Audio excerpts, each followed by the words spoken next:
कार्य करेंगी तो भी सौभाग्य की सामग्री देंगी। सौभाग्य की सामग्री का दान क्यों किया जाता है? सौभाग्य सूचक वस्तुओं का दान क्यों किया जाता है?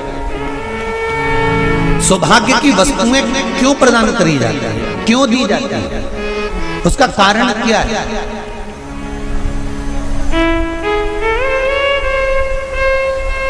क्यों देते हैं? महाराज, भारत की भूमि की सौभाग्यवती माताओं का एक मन की अभिलाषा रहती है।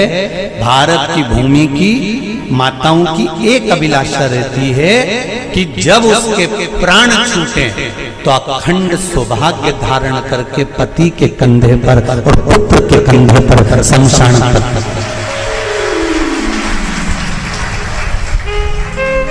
ये भारत की भूमि की माताओं की सोच, उनके मन का संकल्प, उनके मन का भाव। और विदेश की माताओं का क्या संकल्प होता है? महाराज, भारत का एक संत विदेश गया और भारत के संत जब विदेश गए तो वहां पर एक मां, एक स्त्री पति की कब्र के पास में बैठकर पंखा कर रही थी। भारत के संत को बड़ा दुख हुआ। देखो, हमारे यहाँ की माताएं तो पति के साथ सती हो जाती हैं, हमारे भारत की भूमि की माताएं तो पति के साथ सती हो जाती हैं, पर ये तो विदेश की माताएं तो भारत की माता से भी बढ़कर है कि पति मर गया, कब्र के अंदर है तो भी पंखा कर रही हैं। ये तो इनसे भी बड़ी है, भारत की माता से भी बड़ी ये विदेश की माता। तो भारत के संत से रहा नहीं गया और भारत के संत ने जाकर पूछ लिया विदेश की माता से, माँ जी एक बात बताओ, हमारे यहाँ पति के साथ पत्नी सती हो जाती है, वो प्रथम गिनती में आती है, पर तुम तो उससे भी बड़ी हो कि पति मर गया उसके बाद भी उसकी कब्र को पंखा कर रही हो। इतने में विदेश की माता ने कहा, मैं पति को पंखा नहीं कर रही, हमारे यहाँ नियम है जब तक पति की कब्र नहीं सूख जाए हम दूसरी शादी नहीं कर सकते, इसलिए पंखे से सुखा रहा।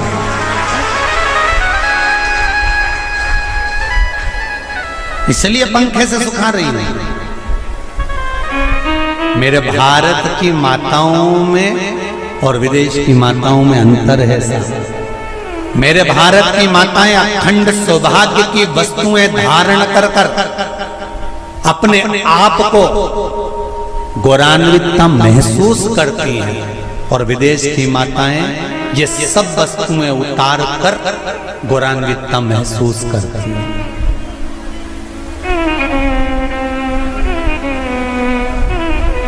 क्यों देते हैं चूड़ी का दान, क्यों देते हैं बिंदी का दान, क्यों देते हैं अखंड सौभाग्य का दान? किस महाराज,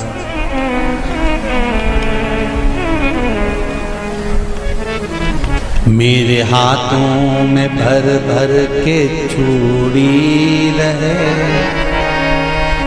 मेरे हाथों में भर भर के चूड़ी, और मैया कोई काम नहीं, मेरे मस्तक पे चमकती चूनर रहे, मेरे मस्तक पे चमकती चूनर रहे, और मैया कोई काम नहीं,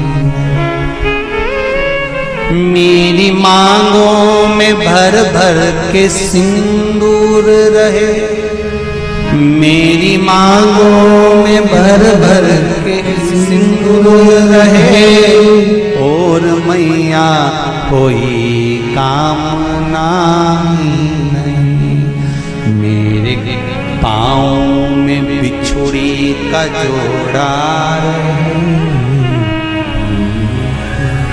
एक बिछुड़ी नहीं, कितनी? 2, 3, 4, 5, एक एक पाँव में जोड़े से बिछुड़ी होना चाहिए। केवल एक नहीं, सिंगल नहीं। वो तो आजकल का फैशन हो गया महाराज, जो केवल एक बिछुड़ी धारण कर लो उसी में फैशन दिखे।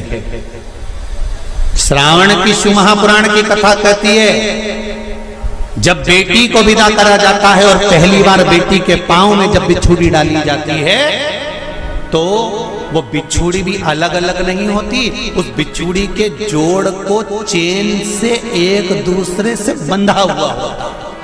बोला सही है कि गलत?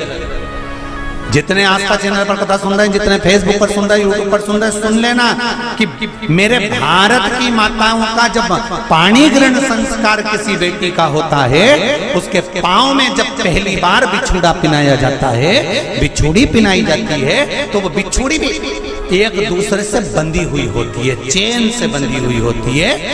उसको अलग अलग वाली बिछुड़ी शादी के मंडप में नहीं पिनाई जाती। क्यों? जैसे ये बिछुड़ी एक दूसरे से पांव में बंधी हुई है, तुम्हारी जिंदगी अंतिम श्वास तक ऐसी ही बंधी रहे, यही वर्णन है। वो तो अब माताओं ने थोड़ा सा फैशन चेंज कर दिया, अब पांव में ज्यादा बिछुड़ी नहीं पहनती, गड़ती है, चुभती है, एक बिछुड़ी धारण है। महाराज पर नहीं, बिछुड़ी भी दो हो, जोड़े से। हमारी माताएं, भारत की भूमि की जो माताएं हैं, ये चूड़ी भी हाथ में पहनती है तो जोड़े से पहनती है। बोलो जैसा सही है कि गलत है? एक अकेली चूड़ी माताएं हाथ में धारण नहीं करती हैं।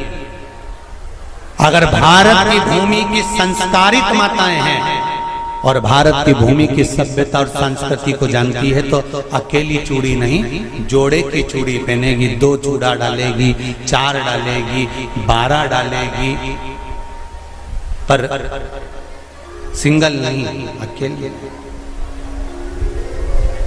और सरल भाषा में समझ लो, हमारे यहां ठेले पर लेने जाओ तो जो केले अपन खाते हैं वो भी सिंगल नहीं देते, उसको भी जोड़े से दिया जाता है। 2 दूं की, 12 दूं की, आधी दर्जन दूं की 1 दर्जन दूं। अब अंदाजा लगाइए, हमारे यहां देने का भी एक भाव है। श्रावण के महीने की शिव महापुराण की कथा, जिसका नाम है श्रावण शिव महापुराण की कथा, ये कहती है कि पार्वती जी ने और गंगा जी ने ये चतुर्मास में जितना सौभाग्य का दान दिया है, उनके बराबर दुनिया का कोई व्यक्ति इतना सौभाग्य का दान नहीं दे सकता जो माता गंगा और पार्वती दोनों दान दे रहे हैं।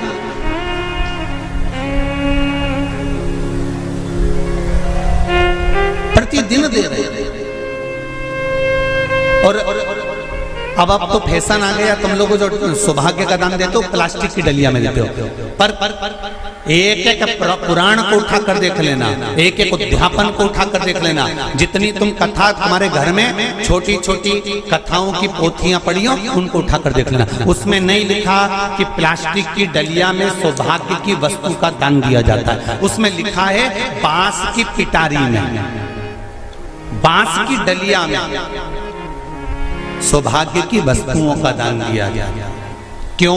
क्योंकि बांस वंश की वृद्धि करता है, बांस सौभाग्य की वृद्धि करता है, और बांस अखंड सौभाग्य। जैसे बांस का पौधा बढ़ते चले जाता है, बढ़ते चले जाता है, उसी तरह बांस की डलिया में जब दान दिया जाता है, बांस की टोकनी में जब दान दिया जाता है, तो ये भाव रखा जाता है कि तुम्हारा सौभाग्य ऐसे ही बढ़ता रहे। पर अब थोड़ा सा फैशन चेंज हो गया तो प्लास्टिक की डलिया, पर प्लास्टिक की नहीं।